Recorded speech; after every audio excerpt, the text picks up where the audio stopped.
पतिव्रता सुलोचना प्रेम, त्याग और पतिव्रता धर्म की अद्भुत गाथा। नमस्कार मित्रों, आज हम आपको एक ऐसी कथा सुनाने जा रहे हैं जो प्रेम, त्याग और पतिव्रता धर्म की अद्भुत मिसाल है। यह कहानी है एक वीर योद्धा की पत्नी की, जिसने अपने पति की मृत्यु के बाद भी अपने पतिव्रत धर्म को निभाने के लिए इतिहास में अपनी एक अमिट छाप छोड़ दी। यह कथा है रावण पुत्र मेघनाद की पत्नी नागराज वासुकी की पुत्री महासती सुलोचना की। एक समय की बात है जब माता लक्ष्मी ने अपने हाथों से शेषनाग को श्री हरि विष्णु के कलाई पर बांध दिया। उस समय बंधन की पीड़ा से शेषनाग के नेत्रों से 2 अश्रु टपक पड़े।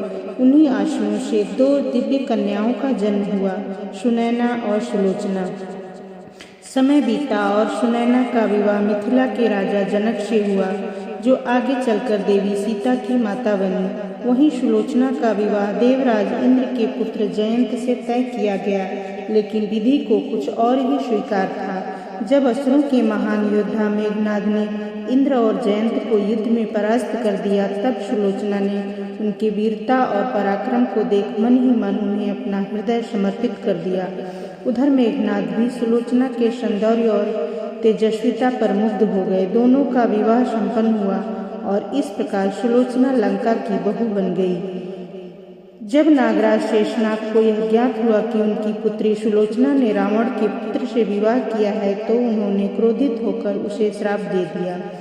जिस अधर्मी पुरुष को तुमने पति के रूप में चुना है, उसका अंत मेरे ही हाथों होगा।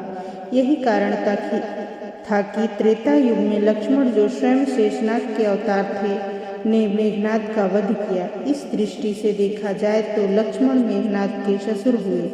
लंका में भीषण युद्ध छिड़ा। एक ओर श्री राम और उनकी वानर सेना थी और दूसरी ओर रावण के शक्तिशाली योद्धा।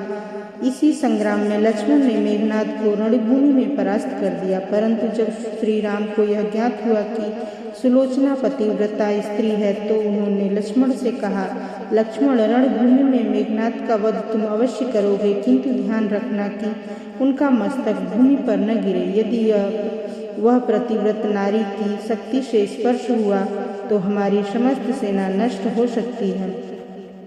लक्ष्मण ने राम की आज्ञा का पालन किया और अपने दिव्य बाणों से मेघनाद का शीश काट दिया। हनुमान उसे लेकर श्री राम के पास पहुँचे। उधर जब सुलोचना अपने महल में थी, तब अचानक उनके सामने आकाश से उनके पति की दाहिनी भुजा गिरी। पहले तो वे अचंभित रह गईं, लेकिन फिर उन्होंने अपने पतिव्रत धर्म की शक्ति का उपयोग किया। उन्होंने हाथ से कहा, यदि तू मेरे स्वामी की भुजा है तो अपने आप युद्ध का संपूर्ण वृतांत लिख दे। भुजा ने लेखनी पकड़कर लिख दिया, प्रिय सुलोचना, मैं मेघनाद लक्ष्मण के हाथों वीर गति को प्राप्त हुआ हूँ। श्री राम के पास मेरा शीश है। जब सुलोचना ने यह पढ़ा तो उनका हृदय विदीर्ण हो गया। वह विलाप करने लगी। जब यह समाचार रावण तक पहुँचा तो उसने क्रोध में कहा, प्रातः होते ही मैं सहस्त्रों शीश काटकर इस अपमान का बदला लूंगा। लेकिन सुलोचना ने उत्तर दिया, पिताश्री, सहस्त्रों सिर भी मेरे स्वामी के स्थान की पूर्ति नहीं कर सकते। पतिव्रता धर्म की अंतिम परीक्षा अभी बाकी थी। अब सुलोचना ने निश्चय किया कि वह सती होगी, लेकिन समस्या यह थी कि उनके पति का शव राम दल में पड़ा था। जब उन्होंने रावण से निवेदन किया कि वह श्री राम से उनके पति का शीश लौटाने के लिए कहें, तो रावण ने उत्तर दिया, बेटी, तुम्हें स्वयं रामदल जाना चाहिए। वहाँ स्वयं श्री राम, लक्ष्मण और हनुमान जैसे महान पुरुष, जिनका चरित्र उच्चतम कोटि का है, वे तुम्हें निराश नहीं करेंगे। सुलोचना ने वैसा ही किया। सुलोचना रामदल पहुंची। उनके आगमन का समाचार मिलते ही श्री राम स्वयं उनका स्वागत करने के लिए आगे बढ़े और वे बोले, देवी, आपके पति का एक महान योद्धा थे। पति के विधि के विधान को कोई नहीं बदल सकता, किंतु आपके पतिव्रता धर्म को नमन करता हूँ। आप बताइए, मैं आपकी क्या सहायता कर सकता हूँ। सुलोचना ने अपनी अश्रुपूरित आंखों से श्री राम की ओर देखा और विनम्र स्वर में कहा, राघवेंद्र, मैं सती होने के लिए अपने स्वामी का मस्तक लेने आई हूँ। यह सुनकर वहाँ खड़े वानरों ने परिहास किया। यदि तुम्हारे हाथ में तुम्हें यह बताया है कि शीश यहाँ है, तो क्या यह कटा सिर भी बात करेगा? सुलोचना ने प्रार्थना की, यदि मेरा पतिव्रत धर्म अटूट है तो मेरा स्वामी इस पर हंसने लगे। और तभी चमत्कार हुआ।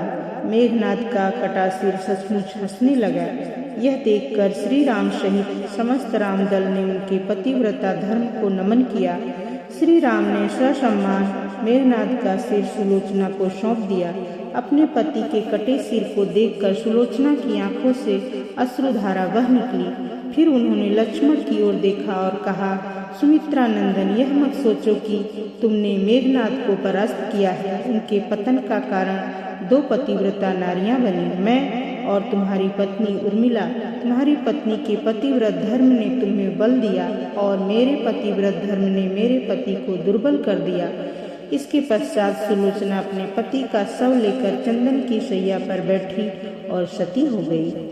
सुलोचना की यह कथा केवल वीरता और प्रेम की नहीं, बल्कि पतिव्रता धर्म की शक्ति को दर्शाने वाली एक अमर गाथा है।